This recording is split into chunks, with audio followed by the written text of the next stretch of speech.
¿Qué tal? Bienvenidas, bienvenidos. Esto es una nueva edición de Chat Político. Aquí estamos para compartir durante los próximos minutos un programa en el cual vamos a estar compartiendo una entrevista con, les vamos contando desde ya, el intendente electo del departamento de Malargüe, fue gobernador, fue también intendente de ese departamento y bueno, fue una de las grandes sorpresas, hablando de los resultados electorales de los últimos días aquí en la provincia de Mendoza.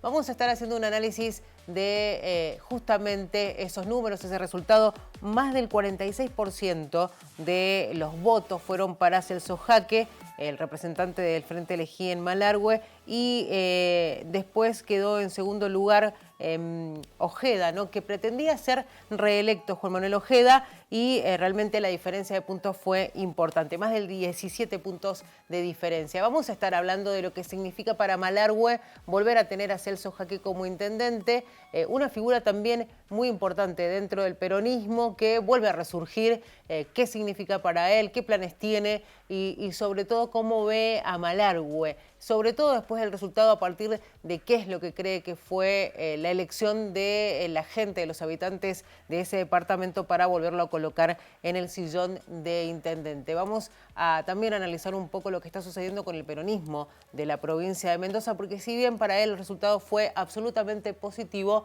a nivel provincial fue muy adverso. ¿Cuál es el análisis que hace él de cómo está hoy ese partido político que viene perdiendo las últimas elecciones de manera muy marcada y que lo ha puesto en un lugar bastante complicado al peronismo en la provincia, lo ha puesto en ese lugar tal vez difícil de remontar, que uno entiende que puede ser así el peronismo en Mendoza? De eso vamos a estar hablando con Celso Jaque, pero también vamos a estar hablando de las medidas económicas de Sergio Massa, que no cesan.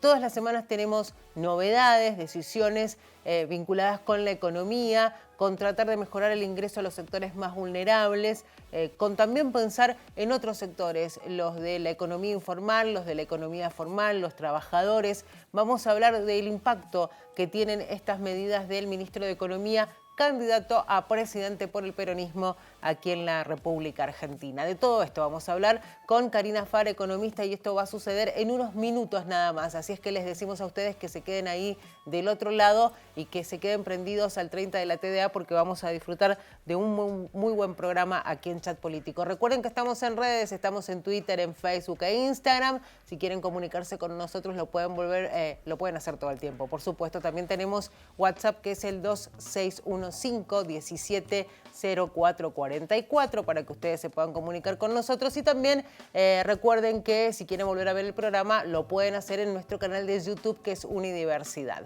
Nos vamos a la pausa, enseguida regresamos y venimos con los invitados.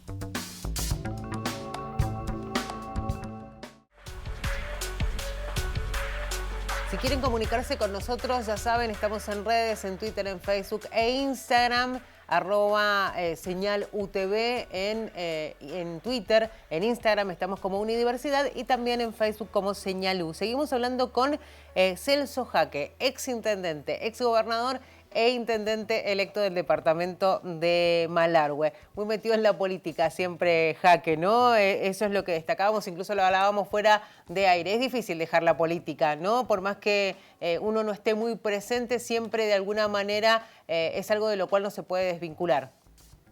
Para mí la política siempre ha sido un servicio, una manera de servir a la comunidad.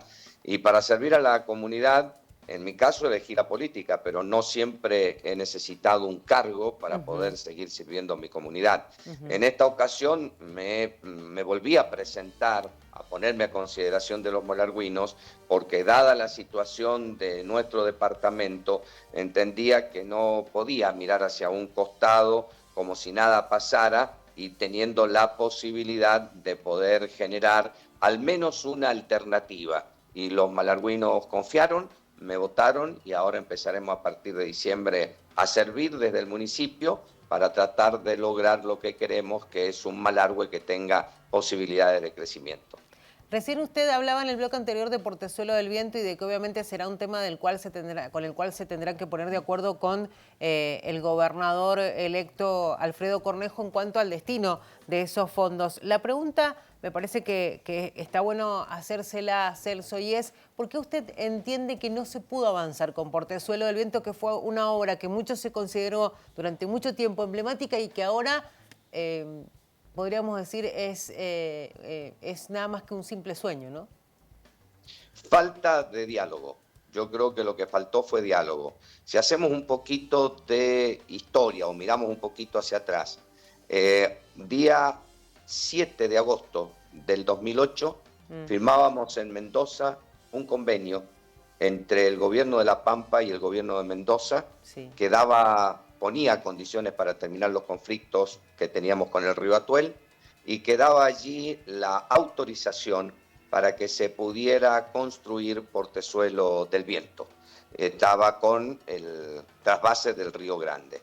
Este acuerdo, a raíz de que algunos interpretaban que la parte de correntía que se establecía para el río Atuel como para asegurar agua hacia La Pampa, no era la adecuada, la consideraban excesiva, comenzaron a oponerse a este acuerdo, donde entre otras cosas el gobierno de La Pampa se comprometía a invertir fondos en el territorio mendocino para poder terminar con la construcción del marginal del Atuel que llegaba hasta La Pampa. Sí. Esto hizo de que la legislatura de La Pampa aprobara el convenio y también la autorización al gobierno para poder invertir en Mendoza. Sin embargo, nuestra provincia, en donde no tenía mayoría en ninguna de las dos cámaras, nunca se aprobó. Llamamos a licitación en el 2011, como tampoco se había aprobado el convenio, no pudimos adjudicar la obra. Pasó el tiempo, se archivó este acuerdo y todo lo que se dijo en ambas cámaras cuando se archivó el proyecto fue con lo que armaron una presentación a la Corte por parte de La Pampa. No ganaron un juicio y hoy Mendoza va a tener que no solo pagar todas esas obras que iban a estar a cargo de La Pampa, sino darle una correntía mayor. Posteriormente el tema sigue, se modifica el original que había del acuerdo original y a partir de allí se generan dos cosas. Uno que para mí era positivo, si uno lo considera en el sentido de que se establece un monto. Sí. El monto original hablaba de que se hacían cargos, no importaba cuál fuera el monto total de la obra, lo pagaba la nación. Aquí se crea un fideicomiso, se le pone 1.023 millones de dólares a este fideicomiso, pero a la vez se le establece una modificación al artículo 3º en el cual se establece que los recursos de este convenio no son exclusivos para Portezuelo del Viento, como decía antes, sí, sino que es Portezuelo del Viento y otras obras hídricas. Es decir, este fue el primer, si se quiere, certificado de función desde la política. Luego se siguió discutiendo el tema de los laudos, donde el primer laudo, el del presidente Macri, establecía la necesidad de hacer un estudio de impacto ambiental en toda la cuenca. Sí. Mendoza nunca lo hizo sobre toda la cuenca, presentó solo de una parte y por lo tanto, frente a estas situaciones que se fueron dando, La Pampa y otras provincias se opusieron, sale un nuevo laudo, para hacerlo más corto, con el mismo texto prácticamente que el anterior y sin embargo se trata de culpar al gobierno nacional. Cuando en realidad el actual gobierno nacional, si no hubiera estado de acuerdo con la obra, no hubiera mandado los dólares. Nadie puede ignorar que en el país hemos tenido durante todos estos años mucho problema con la reserva y sin embargo Mendoza cobró todas las cuotas en dólares, en tiempo y en forma. Por lo tanto, para mí no se ha perdido el sueño.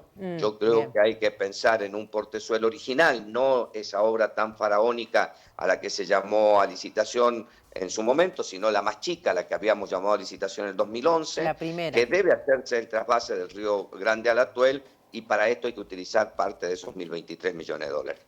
Bueno, sin duda ese es el tema, ¿no? Hoy por hoy pensar en eso, sobre todo también, y en esto le pregunto su opinión, porque desde los sectores privados también salieron a dar su opinión en a qué deberían destinarse esos fondos, ¿no? A partir de, si no se hace Portezuelo, en qué debería invertirse ese dinero. Está claro que usted va a seguir defendiendo la obra. No solo la obra, ¿sabe lo que yo voy a defender?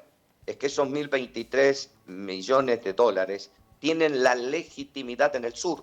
porque fue una compensación del gobierno nacional por los efectos que la promoción industrial había generado en el sur de Mendoza, además del compromiso del entonces presidente Kirchner del aprovechamiento integral del Río Grande. Recordemos que este acuerdo tuvo que ser ratificado o convalidado en la Corte de la Nación, donde la Cámara de Comercio de San Rafael es la que tenía iniciado el juicio contra la Nación. Por lo tanto, la legitimidad de origen de estos 1.023 millones de dólares está en el sur. Y yo entiendo que todo el sur va a depender. Estos no son recursos que vinieron para toda la provincia. La provincia se va a beneficiar, obviamente, claro, en términos generales, pero de manera particular los recursos le corresponden legítimamente al sur de Mendoza, San Rafael, General Alvear y Malargüe. Está claro, por supuesto, su visión y sobre todo esa defensa de estos recursos para el sur de la provincia. Celso, no quería dejar de preguntarle, que me parece importante, usted ganó una elección con un porcentaje muy alto, como decía, no dejó de ser llamativo, sobre todo por el resultado final que tuvo el peronismo en la provincia de Mendoza. Y ahí lo quiero trasladar un poco a la realidad del peronismo que está viviendo a partir de lo que fueron los números, los porcentajes de las últimas elecciones, que no ha sido el mejor el resultado, el de esta última elección. ¿Qué cree usted que está sucediendo con el peronismo de la provincia y si hay alguna autocrítica de parte suya? A ver, dos cuestiones. Primero, sin lugar a dudas hemos tenido una gran derrota y esto no alcanza con hacer un análisis o una autocrítica. Sin lugar a dudas, no hemos podido interpretar lo que los mendocinos quieren y no hemos sido capaces de brindar a los mendocinos un proyecto de provincia que sea entendible y que esté de acuerdo a lo que los mendocinos quieren. Entonces, lejos de hacer solo una autocrítica o buscar culpables, no menos cierto es que la única verdad es la realidad y tuvimos un gran fracaso. Pero sobre los fracasos se puede construir éxito futuro. Entonces creo que hoy el desafío de nuestro partido es construir un éxito para el futuro. ¿Cuál es el primer desafío? 22 de octubre, en que tenemos las elecciones nacionales. Luego vendrán las elecciones de medio término y dentro de 4 años estaremos discutiendo de nuevo el proyecto de nuestra provincia. ¿Cómo lo deberíamos hacer? En primer lugar, abriendo los brazos a todos aquellos que se fueron, porque nosotros tenemos que entender que muchos peronistas que buscaron estar en otros espacios que se ofrecían como alternativa en la provincia, al igual que a nosotros, no fue mal. Con lo cual la sociedad no importó de qué lado estábamos, sino que nos dijo que no compartían lo que nosotros dábamos como una posibilidad de proyecto de provincia. Nosotros nos tenemos que juntar todos, tenemos que empezar no a criticarnos, sino a buscar diálogo y escucha, dos tipos de actitudes que son muy importantes para el momento en que los toca vivir, porque si en realidad queremos tener y ser confiables para Mendoza, tenemos que salir a escuchar y a dialogar con los mendocinos. Pero si no dialogamos, si no nos escuchamos entre nosotros, los peronistas, difícilmente lo podamos hacer con el resto de la sociedad. Pero insisto mucho, este fracaso electoral que hemos tenido es una gran oportunidad si nosotros lo sabemos aprovechar, y donde dirigentes y militantes tenemos que tener un único objetivo: transformarnos todos en grandes militantes para poder defender la primera causa que tenemos en puerta, que es el 22 de noviembre, cuando obviamente vamos a estar trabajando para conseguir que Sergio Massa sea nuestro próximo presidente de la Argentina. Celso, ¿coincide con los otros peronistas con lo que usted acaba de decir? Porque está diciendo básicamente que hay que abrirle los brazos a aquellos que se fueron. Se me ocurre pensar en Jorge Jiménez de San Martín. ¿El resto coincide en eso? Todos, son todos los peronistas. Acá, mira, una de las cosas que yo creo que tenemos que hacer en estos momentos es poner bajo 7 llaves el peronómetro. Aquí todos los peronistas somos necesarios, todos, todos. Porque es la única manera en que vamos a poder comenzar a construir un futuro éxito. Y para que podamos reencontrarnos, para que volvamos a escucharnos, para que volvamos a dialogar, para que volvamos a soñar juntos y seamos capaces de transformarnos en una verdadera alternativa. Yo insisto mucho en esto: si nosotros que nos conocemos, si nosotros que tenemos grandes cosas que nos unen, no somos capaces de escucharnos, de juntarnos y de dialogar, que alguien me explique cómo lo podemos hacer con la sociedad. Y si uno no dialoga y uno escucha a la sociedad, ¿cómo se puede armar un proyecto político de provincia, de modelo de provincia, sin escuchar a la gente? Celso, Sergio Massa, que es el candidato a presidente del peronismo, que usted dijo, voy a militar por él como presidente para que sea el próximo presidente de los argentinos, no hace mucho hablaba de también convocar a representantes de otras fuerzas en caso de que él sea presidente para poder gobernar. Sin duda es un proyecto muy ambicioso, ¿no? Pensar en un país donde parecen que las ideas están tan polarizadas que es difícil que se coincida desde diferentes frentes políticos en un interés común, ¿no? Que es básicamente el interés de los argentinos y argentinas. Él lo ha manifestado, obviamente es lo que necesita el país. ¿Parece algo imposible? ¿Usted cree que es posible? No solo es posible, es necesario, porque los grandes problemas a resolver de la Argentina requieren de la participación de todos. Los problemas económicos se resuelven a partir de la generación de confianza, fundamentalmente. Y no puede haber confianza cuando gran parte de la sociedad, en lugar de estar en la búsqueda de la solución, o mejor dicho, de los que representamos a la sociedad, para ir a la parte política, están en lugar de la búsqueda de la solución, solo en la crítica, no alcanza. Por eso se necesita que estén la mayor cantidad de expresiones posibles que estén involucradas en un gobierno nacional para que juntos, a partir de la diversidad de pensamiento, de la diversidad de miradas, podamos fijar una mirada común para resolver los grandes temas, que hoy pasan no solo por problemas sociales, pasa por problemas económicos, pasa por cómo es la mirada del país federal que queremos desarrollar. Y en esto yo comparto plenamente la mirada de Sergio Massa. Por eso insisto, no solo es posible, es necesario, es casi una obligación el tener que pensar en un gobierno que involucre a la mayor cantidad de sectores políticos de nuestro país, especialmente aquellos que siempre se han denominado los sectores del campo popular, aquellos que creemos firmemente en que además del señor mercado que existe, también existe otro señor llamado Estado y que tiene una función que hacer. Yo en lo personal soy de los que cree que uno tiene que bregar para que exista todo el mercado que sea posible, pero al lado tiene que estar todo el Estado que sea necesario, porque don mercado genera desigualdades y si uno no tiene un Estado fuerte y presente, las desigualdades son muy grandes y no se puede crecer de manera sostenible en un país que tienda a que la igualdad de oportunidades sea, como ha sido durante muchos años, algo que nos caracterice y lo que garantice de alguna manera la movilidad social ascendente. Celso, muchísimas gracias. No, muchísimas gracias a ustedes. Será hasta cualquier momento y le deseamos éxitos en su gestión. Muchísimas gracias. Gracias, nuevamente. Celso Jaque, intendente electo del departamento de Malargüe, hablando con nosotros, ¿no? De cómo fue el resultado, también haciendo un análisis de la situación, ¿por qué no?, de la Argentina, cuando hacía referencia a lo necesario que es que en definitiva dejemos las diferencias y empecemos a pensar en Argentina más allá de las diferencias políticas que podamos tener. De esta manera hemos hecho este repaso. Dijimos, vamos a tratar de tener a todos los ganadores, si se puede, de este último resultado electoral, y de esta manera pasaba el intendente electo de Malargüe, Celso Jaque. Quédense ahí porque tenemos una pausa y enseguida regresamos. Vamos a seguir con el análisis, pero en este caso el económico, con Karina Fara en un ratito nada más. Esto es Chat Político.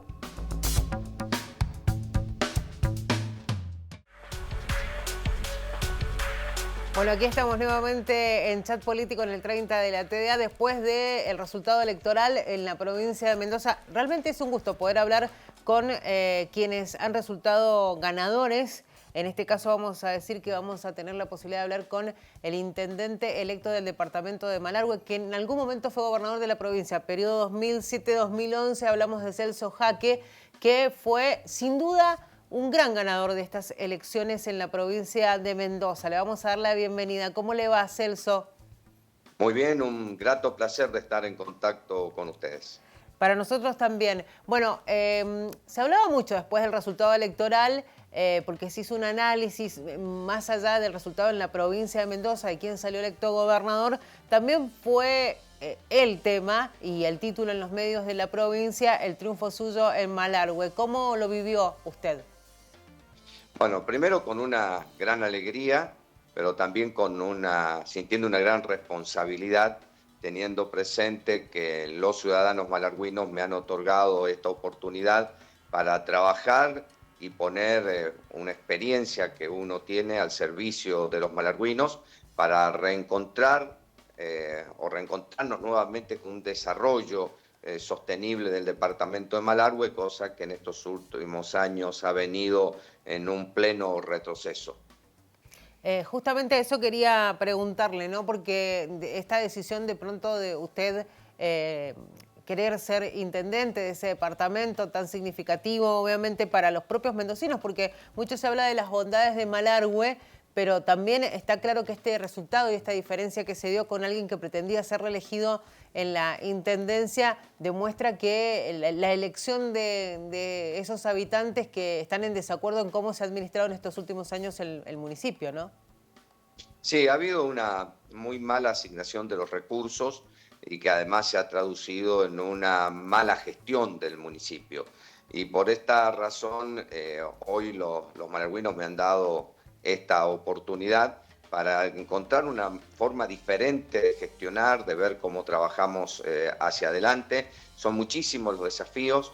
En Malargüe tenemos muchísimas problemáticas en lo que hace al municipio, lo que manifestaba recién, una inadecuada asignación de los recursos, un abandono de parte de los servicios públicos que no han sido los de calidad, los que necesita nuestro departamento. Y por otro lado, ya en lo más general, se ha perdido una visión de departamento, hacia dónde queremos ir para generar un futuro que nos contenga a todos, y se han descuidado muchísimas oportunidades. Hoy Malargüe tiene por delante posibilidades que le van a servir no solo al departamento, sino también a Mendoza, como es la reactivación de Potasio Río Colorado, las posibilidades de que podamos tener resultados positivos en la lengua de vaca muerta mendocina, que está también ubicada en Malargüe, las posibilidades de generar el parque de servicios en Patamora, a lo que también le podemos agregar el poner en valor una vez más a uno de los ejes que tuvo Malargüe en su momento para el desarrollo, como ha sido el turismo. Sin duda son temas que siguen siendo una deuda para el pueblo de Malargüe. Está claro que Malargüe es la gente que habita ese departamento se ha pronunciado a favor de la minería. Eso, digo, ha sido un mensaje que se ha dado y mucho en este último tiempo en la provincia de Mendoza, donde el tema minería es un tema sensible, ¿no? ¿Cómo piensa encararlo usted, que va a ser el próximo intendente? Nosotros no podemos soportar un fracaso más. Hemos tenido el fracaso de cuando se pensó derogar la actual ley vigente en la provincia, donde se derogó y se volvió hacia atrás en la decisión. Luego la presentación este año de un proyecto que todavía no alcanzaba a ingresar a la legislatura y ya tenía el no por parte del gobierno provincial. Por lo tanto, yo estoy convencido que el desarrollo de la minería lo tenemos que hacer en el marco de la ley vigente, la 7722, para que de esa manera no quedemos en la mera discusión, se realice la explotación minera que requiere nuestra provincia y especialmente el departamento de Malargüe, y de esa manera ir viendo los beneficios que puede otorgar una actividad que hoy en Mendoza tiene muchísima potencialidad, pero que por distintas razones hoy no lo estamos llevando a la práctica. El desarrollo económico sin duda es algo que viene, se habla mucho en la provincia de Mendoza, que hay como una especie de estancamiento en el desarrollo económico a nivel provincial en general. Digo, me imagino que en Malargüe esto está muy presente. Bueno, usted lo decía, ¿no? Que se han quedado tal vez aletargados en este camino del desarrollo también a nivel departamental. Son muchos los objetivos. ¿Cómo entiende que puede trabajar teniendo en cuenta que en la provincia va a estar de gobernador Alfredo Cornejo, que es de otro color político, y que está claro que siempre hay como diferencias entre un poder y otro, ya sea por una cuestión territorial o por una cuestión lógica de financiamiento y de poder adquisitivo que puede tener un gobierno provincial y el que puede tener un municipio? Partimos de la base de que ya tenemos una experiencia. Lo que está sucediendo ahora es, si se quiere, un cambio de roles. A mí me tocó ser gobernador de la provincia cuando Alfredo era el intendente de Godoy Cruz. Sí. Y ahora me tocará a mí ser el intendente de Malargüe y a él el gobernador de Mendoza. En esa oportunidad trabajamos siempre buscando el diálogo constructivo. Él defendía con uñas y dientes los derechos de Godoy Cruz. A mí me tocaba velar por el interés general de toda la provincia. Y en esta oportunidad será la inversa. A mí me tocará luchar con uñas y dientes por los derechos de los malargüinos y a él le tocará velar por el interés general de toda la provincia.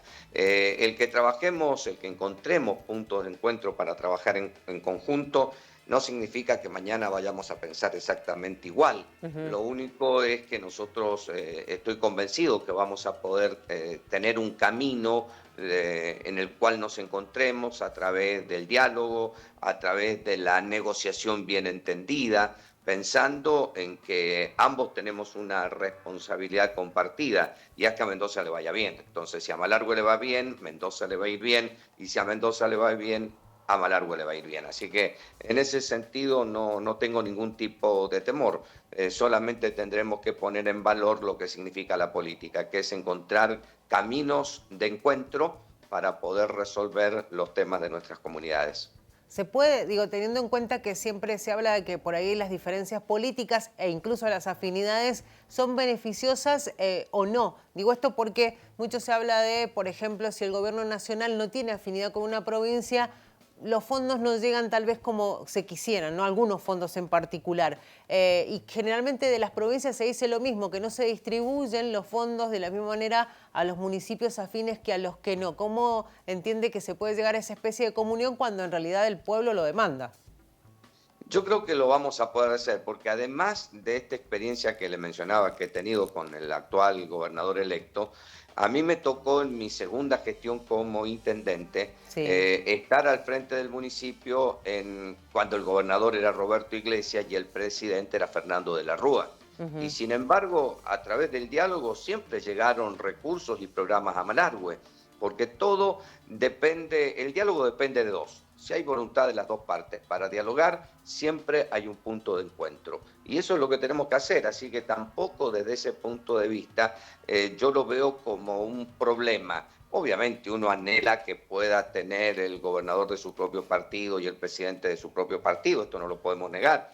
A mí, de hecho, en esta etapa yo estoy militando para que el próximo presidente de los argentinos sea Sergio Massa, pero si la voluntad de los argentinos fuera otra, yo voy a trabajar para encontrar los puntos de encuentro, lo cual no implica, insisto, en que a partir de allí vaya a pensar igual que los que estén gobernando en la provincia o en la nación, pero buscaremos la manera en que podamos todos cumplir el mandato de la población, que cuando te eliges para que gobiernes, para que gestiones en favor de la comunidad.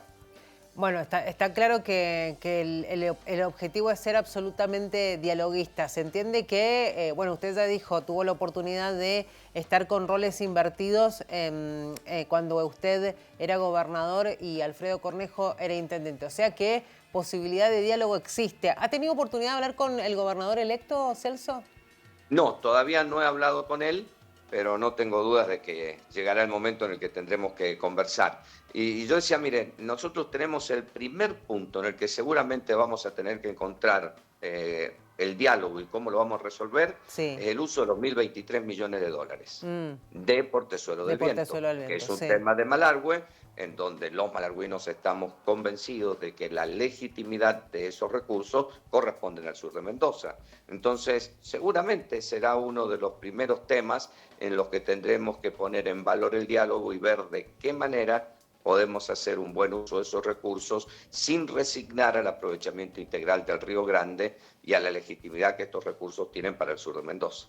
Celso, nos tenemos que ir a un corte, pero vamos a seguir hablando con usted en el próximo bloque de, obviamente, del departamento y también de la política. Así es que le digo que se quede ahí del otro lado y a aquellos que nos están viendo también los invitamos a que se instalen unos minutos más con nosotros después de la pausa porque ya regresamos. Estamos hablando con Celso Jaque, el intendente electo del departamento de Malargüe. Estamos en Chat Político, ya regresamos.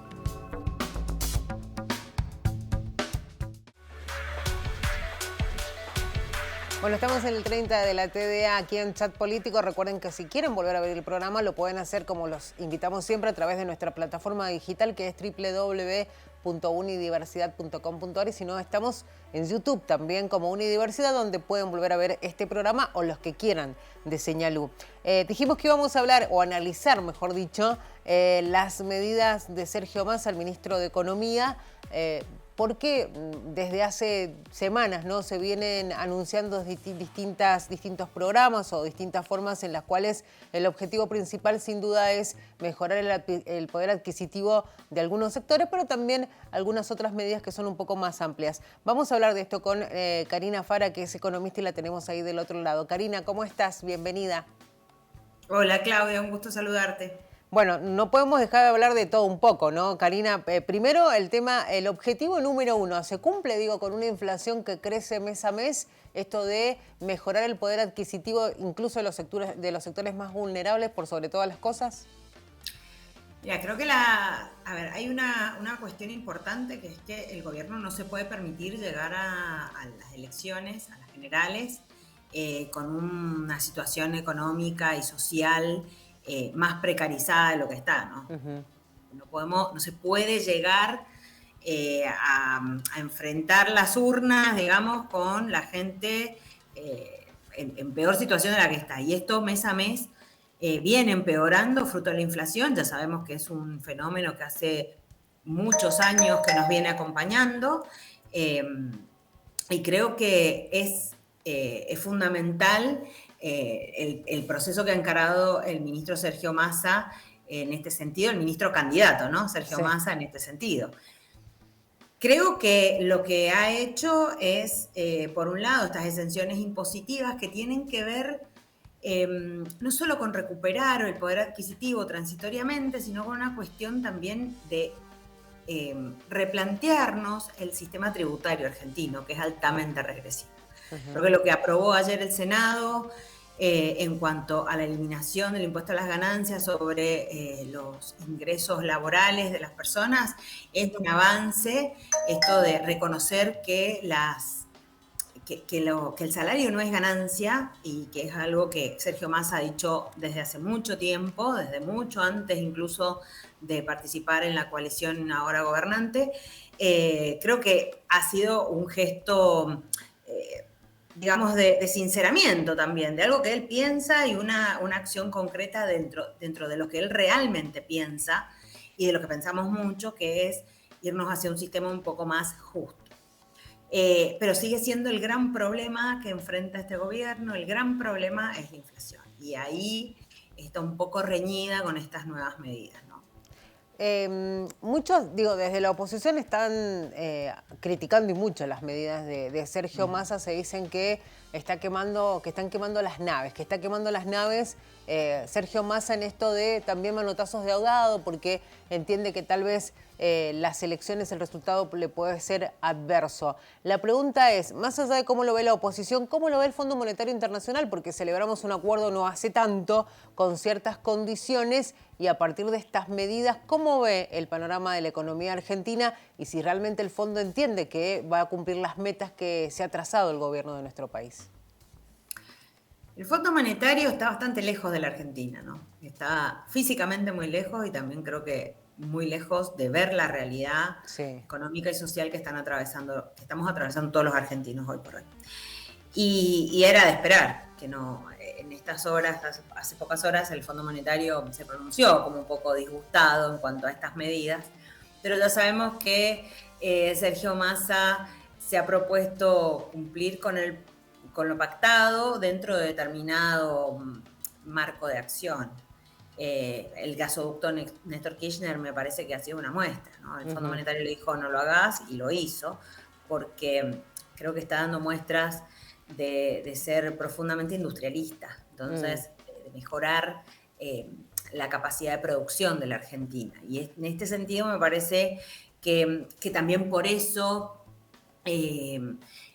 va con esta reforma, ¿no?, del impuesto a las ganancias, porque me parece que es un ministro que está mirando fuertemente, que está mirando seriamente la capacidad de ofrecer en la Argentina como una herramienta más profunda de lucha contra la inflación. Porque yo sostengo que el fenómeno de la inflación no es solamente una cuestión de demanda.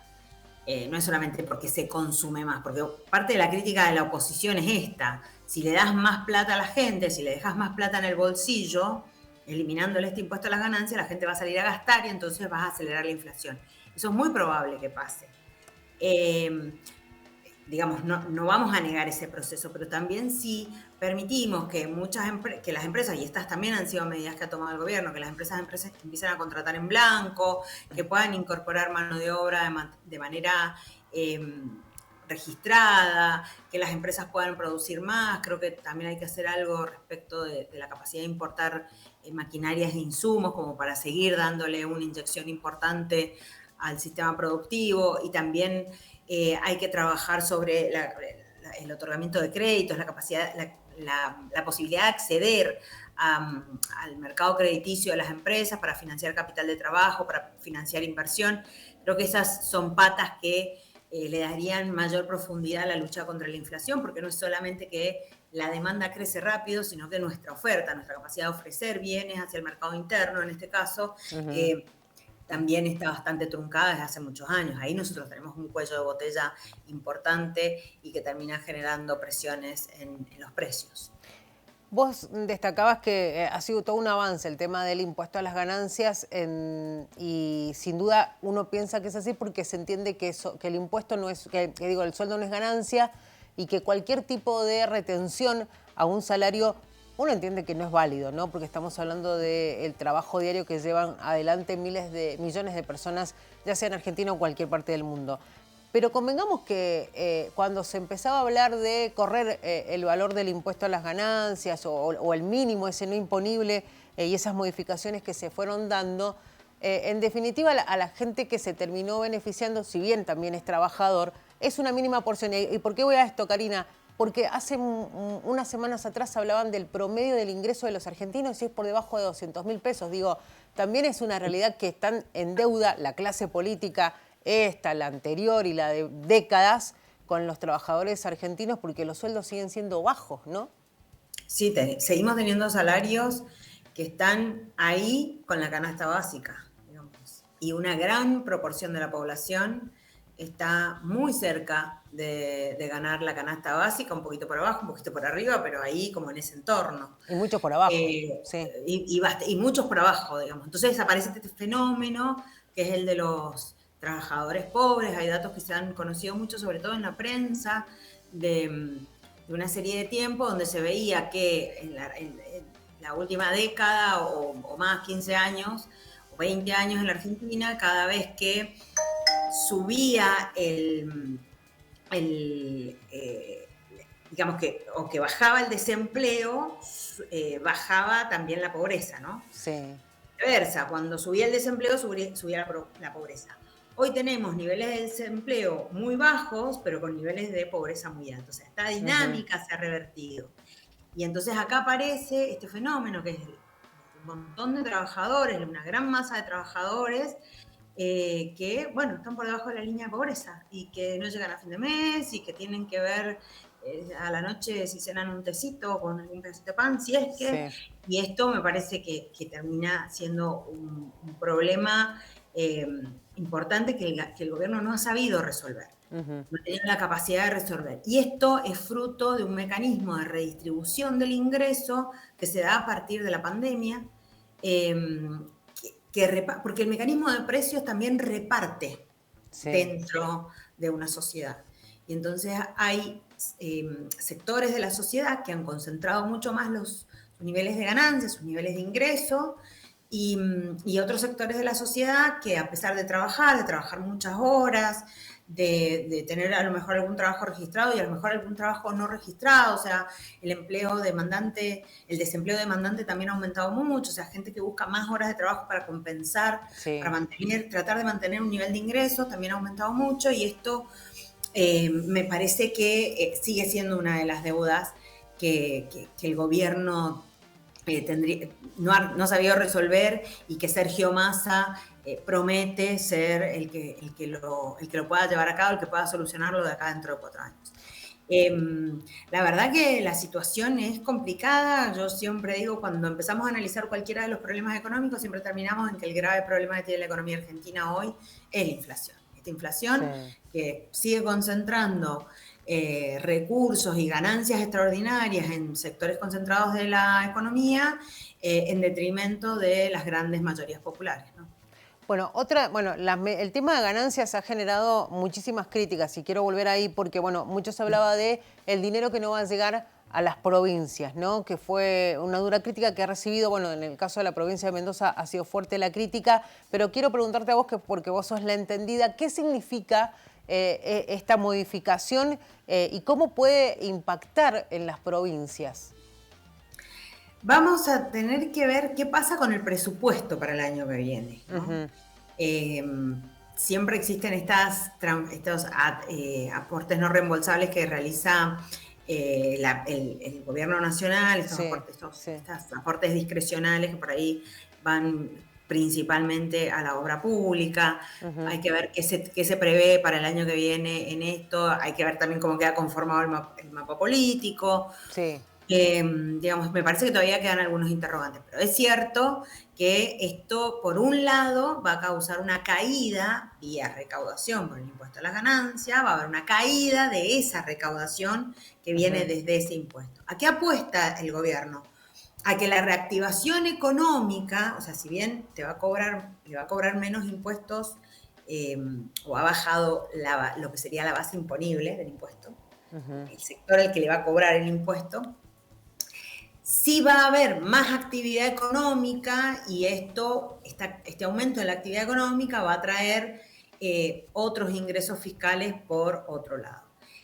También creo que el gobierno, aunque no lo quiera aceptar, está llevando adelante un ordenamiento en las cuentas, en algunos sectores más eficientemente que en otros, pero creo que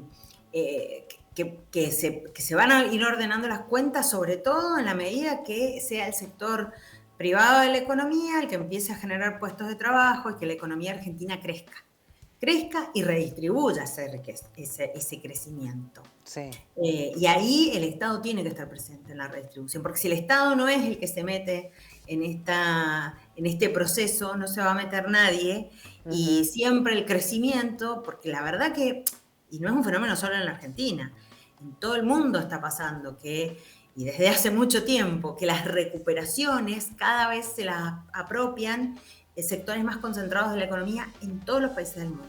Hay algunos trabajos muy interesantes al respecto, pero me parece que esto es lo preocupante. Cómo hacemos en el mundo que el crecimiento económico, los avances y demás se redistribuyan y le lleguen a todas las personas. Tal cual, ¿no? Lo veíamos casos, por ejemplo, en Europa, Karina, de las organizaciones de defensa del consumidor que advierten que los precios suben por encima de lo que podría estipularse por la inflación, porque hay una legislación que les permite hacer ese seguimiento y decir, bueno, las empresas están ganando más de lo que deberían. Y en Estados Unidos lo demostró Joe Biden saliendo a apoyar una protesta del sector automotriz, de los empleados, porque dicen, bueno, las automotrices ganaron, los empleados también tienen que ganar. Está claro que el mundo va camino a redistribuyamos mejor lo que se gana, ¿no? Aparte, sectores, por ejemplo, el de la automotriz, el sector automotriz norteamericano es muy interesante porque ha crecido la demanda automotriz también apoyada o apalancada en subsidios que dio el gobierno norteamericano para la adquisición de autos 0 kilómetros. Entonces, nos sirve el Estado cuando da subsidios que nos benefician, pero no nos sirve cuando nos quieren cobrar impuestos que redistribuyan estas ganancias extraordinarias en todos los participantes del sistema productivo.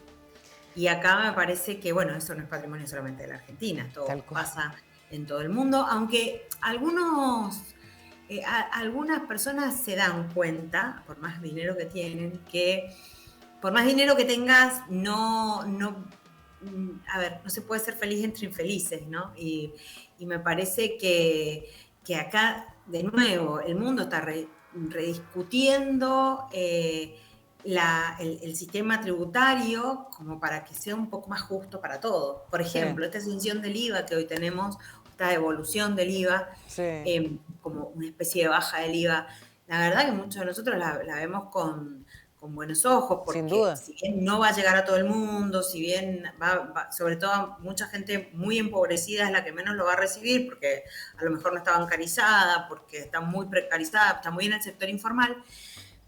Pero no deja de ser una avance. Esta baja del IVA, por lo menos desde mi punto de vista, yo la celebro, porque es darnos cuenta que el IVA es uno de los impuestos más regresivos que tenemos. Sí. Lo paga más, lo soporta más aquel que menos tiene, aquel que gasta todo su consumo en bienes de primera necesidad. Y lo gasta mucho, lo soporta mucho más el más pobre que el más rico. Entonces también tenemos que empezar a bajar ese impuesto y por ahí a subir otros que tengan más que ver con las situaciones económicas más holgadas. Las ganancias, ¿no? Las ganancias de algunos sectores. Muchísimas gracias, Karina, por este rato con nosotros. Seguramente, como siempre decimos, te vamos a volver a llamar porque nos parece interesante poder hacer el análisis, ¿no? En este caso, desde tu óptica, que sos la especialista en economía, de lo que sucede con nuestro país. Así es que será hasta cualquier momento. Un abrazo grande. Otro para vos, Claudia. Abrazo a vos y a tu producción. Muchas gracias, hasta luego. Karina Fara con nosotros haciendo el análisis, ¿no?, de las medidas del ministro de Economía, Sergio Massa, candidato a presidente de los argentinos. De esta manera estamos cerrando el programa. Muchísimas gracias por haber estado ahí del otro lado y como decimos siempre, si quieren volver a vernos, ya saben, nos encuentran en YouTube como Unidiversidad. Será hasta cualquier momento. Sigan en la programación de nuestro canal. Muchas gracias.